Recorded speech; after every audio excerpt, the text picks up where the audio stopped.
राधा वल्लभ श्री हरिवंश। महाराज जी, आपके चरणों में कोटि कोटि प्रणाम। महाराज जी, जब भी मैं पढ़ने की कोशिश करता हूँ तो मेरा मन एकाग्रचित नहीं हो पाता, मन में कुछ और चलता रहता है, पढ़ाई में मन ही नहीं लगता। मेहनत करने के बाद भी सफलता नहीं मिल रही। महाराज जी, कृपया मार्गदर्शन करें। उद्देश्य ठीक हो जाएगा तो मन लग जाएगा। उद्देश्य हमारा गलत है, अभी पढ़ाई उद्देश्य नहीं है। अगर ठीक से उद्देश्य बन जाए पढ़ाई का तो कैसी बात करते हो। उद्देश्य में बहुत बड़ी ताकत होती है। हर कष्ट सहते हुए अपने उद्देश्य की पूर्ति में कदम नहीं लड़खड़ाते, जिसका उद्देश्य बन जाता है। उद्देश्य बन जाए तो ब्रह्मचारी हो, उद्देश्य ठीक हो, एक बार पढ़ लोगे, 1000 वर्ष अगर जीवित रह कभी भी पूछ लो बात आ जाएगी उसके दिमाग में। अब नाना प्रकार की क्रियाओं से ब्रह्मचर्य का नाश करे, अपने उद्देश्य का नाश करे, तो फिर यही बातें होती जो आप कह रहे हो।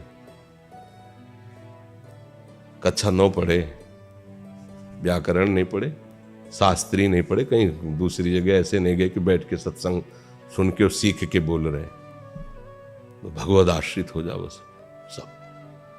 अब आप खुद समझना हमारी बात को, आप खुद अपना नाश कर रहे हैं। ब्रह्मचर्य का नाश वीर का नाश, जीवन का नाश है। ब्रह्मचर्य अगर सही है, आपने किसी तरह इधर उधर तो ये प्रश्न ही नहीं रहेगा। जिधर दृष्टि डालोगे उधर जय होती चली जाएगी। आजकल के बच्चे नौजवान इसको मनोरंजन समझते हैं और उनको सलाह भी ऐसी मिलती है कि हम जैसे बोल रहे हैं ब्रह्मचर्य के लिए, तो डॉक्टर और आपको जो इधर सांसारिक प्रोत्साहन देने वाले हैं वो आपको सलाह देंगे। हमें तो अंग्रेजी का शब्द नहीं याद है, फ्रस्ट्रेशन। हाँ, यही जो स्टेशन कह रहे हैं गाड़ी स्टेशन से अलग कर दो तो बोले तुम बहुत शांत हो जाओगे और फिर अपने काम में देखो कैसा उपदेश दिया जा रहा है कि वो।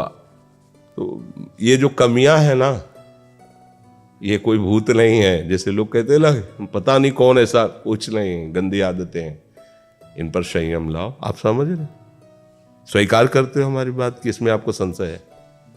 हाँ, तो आप देखो, हम आज ही सत्संग में बोल रहे थे, हमारे रक्त का स्वभाव है ऐसे, जैसे कट जाए ना तो उसका स्वभाव थोड़ी देर में गाढ़ा होने की कोशिश करेगा।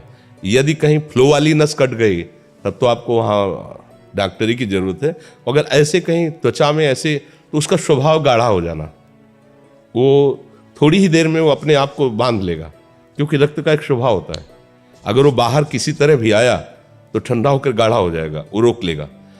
इसकी आखिरी परिणति है वीर्य, वो स्वयं से नहीं निकलता, वो इससे भी गाढ़ी वस्तु है, वो घर्षण से निकलता है। अगर आप उसको गर्म न करें चिंतन के द्वारा, क्रिया के द्वारा, तो वो नहीं निकलेगा। और जब हम उसको, तो फिर वो जीवन को नष्ट, प्राय इस पर बच्चे ध्यान ही नहीं देते कि ये कोई मार्ग भी है। और परिणाम क्या होता है कि फिर वो संसार में, जिसे डिप्रेशन कहते हैं, मानसिक रोग से ग्रसित हो जाते हैं, क्योंकि इसका परिणाम यही है। या तो आपको प्रमाद और आलस्य युक्त होकर समाज से अलग पड़ा रहना पड़ेगा, और या फिर आखिरी कि आत्महत्या कर लें, ऐसी सलाह आपका मन देगा, ऐसी स्थिति में पहुंचा देगा। इसलिए हमें लगता है जब तक ब्याह न हो तब तक ब्रह्मचर्य से रहो, ब्याह भी हो जाए तो संयम से रहे।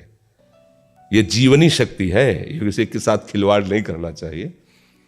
पढ़ाई लिखाई वो कैसे तुम्हें बताए, अभी आप छेड़ना मत। जैसे लोग कहते ना, मैं बहुत परेशान हूं, कुछ करता नहीं हूं, ऐसा हो जाता है वैसा हो जाता है, तो आपको हम बता रहे रक्त का स्वभाव है जैसे, तो इसकी आखिरी परिणति है वो वीर। उसका स्वभाव नहीं है बहना, उसका स्वभाव ऐसा है, उसको जब तक ताप नहीं लगेगा तब तक वो बाहर नहीं हो सकता। आपने गलत अभ्यास किया, माना 2-4 महीने 5 महीने वो अपने अभ्यासवश पतित होगा, लेकिन आप छोड़िए, उसका चिंतन छोड़िए, उसकी क्रिया छोड़िए, अपने आप वैसे हो जाएगा। जैसे रक्त है, आप 1 महीने में देना शुरू करो, जो देने का नियत कितना, 100-200 ग्राम 500 ग्राम जो भी दिए, 300 जो भी आप दीजिए, हर महीने तैयार हो जाएगा। और आप ना दीजिए तो आपके शरीर को अभ्यास हो जाएगा, आप दीजिए तो शरीर को अभ्यास हो जाएगा। वो शरीर, अगर आप रोज 300 तो फिर क्या होगा? आप मर जाओगे। समझ रहे हो ना? ऐसे शरीर की क्षमता, जैसे डॉक्टर जन के देखते हैं तुम्हारी क्षमता नहीं खून देने की, चलिए, क्योंकि अगर निकाल लोगे क्षमता नहीं तो उसकी हानि हो जाएगी। हाँ तुम्हारी क्षमता है, तुम्हारे अंग ठीक है, तुम स्वस्थ हो, महीने में ऐसा या जो समय अवधि, सोचो रक्त की आखिरी परिणति वो है वीर्य, और आप क्या कर रहे हैं? रोज कई कई बार। आपका परिणाम क्या होगा? अगर रोज वो खून निकाला जाए तो आदमी की हालत क्या हो जाएगी? खून की आखिरी परिणति है। अन्न रस जो हमने पाया उसकी परिणति धीरे धीरे परिवर्तित होते हुए मांस, मज्जा, रक्त, इनके वो आखिरी सप्तम धातु है वीर्य, और उसके साथ ऐसा खिलवाड़, कैसा जीवन होगा आपका? तो इस पर कोई विचार ही नहीं करता, समझता है तो केवल बाबा जियों का विषय। नहीं, आप मनुष्य शरीरधारी हो, आपको भी संयम से चलना है, और जब तक ज्ञान हो तब तक तो संयम से ही चलना चाहिए। बच्चे बच्चियों को तो गृहस्थी में अच्छे गृहस्थ बनेंगे जाकर, फिर उनकी हानि नहीं हो पाएगी उतनी। अब पहले से ही तो फिर अब वो पढ़ाई में मन कैसे लगे जब आपके पास पढ़ाई वाली सामग्री ही नहीं रह गई है? पहले क्या होता था, जैसे गुरुकुल में स्मृति आपकी कमजोर हो रही है तो मेधा शक्ति बलवान करने के लिए ब्राह्मी उसको पिलाई जाती थी, ब्राह्मी है, ये चीजें। क्यों? क्योंकि उनमें इतनी शीतलता, उनमें पौष्टिकता है कि वो वीर का वर्धन करके वीर को रोकेंगी, खास बात उसमें होती थी। अब हम इस बात को ना समझ करके फ्रेंड बनाते हैं और वो विनाश का खेल खेलते हैं जो हमारी सारी सांसारिक और पारमार्थिक दोनों उन्नति का नाश कर देता है। अब उस प्रश्न का क्या होता है? और उसके लिए क्या सलाह? आप सही ढंग से रहो, अच्छा खाओ पियो, थोड़ा व्यायाम करो, सबके प्रति पवित्र भाव, अभी आप आनंद में आने लगोगे। और जैसी आदतें आजकल हो रही, आनंद वाली तो है नहीं, ये तो पतन वाली ही है। चार दोस्त मिलते हैं, मदिरा पान करते हैं, गांजा और तो और क्या ड्रग्स। आप बताओ क्या होगा?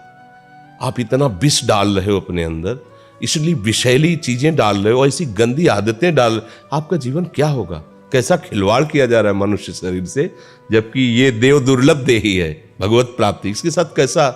तो बच्चों को ना तो सत्संग मिल रहा है, ना शास्त्र स्वाध्याय मिल रहा है, ऐसा ही संग मिल रहा है जो पतन का कारण क्या हो रहा है। अच्छा, बहुत पढ़े लिखे हो और शराब पी के नाली के कीड़े की तरह पड़े हो, माता पिता का अपमान कर रहे हो, मनमानी बेविचार कर रहे हो, पढ़ाई लिखाई क्या हुआ? पढ़ा लिखा दे भाई, विद्या तो वही जो विनय, पवित्रता, शालीनता, सभ्यता, नम्रता, ये तो सद्गुण विद्या में आज की रह नहीं रहे।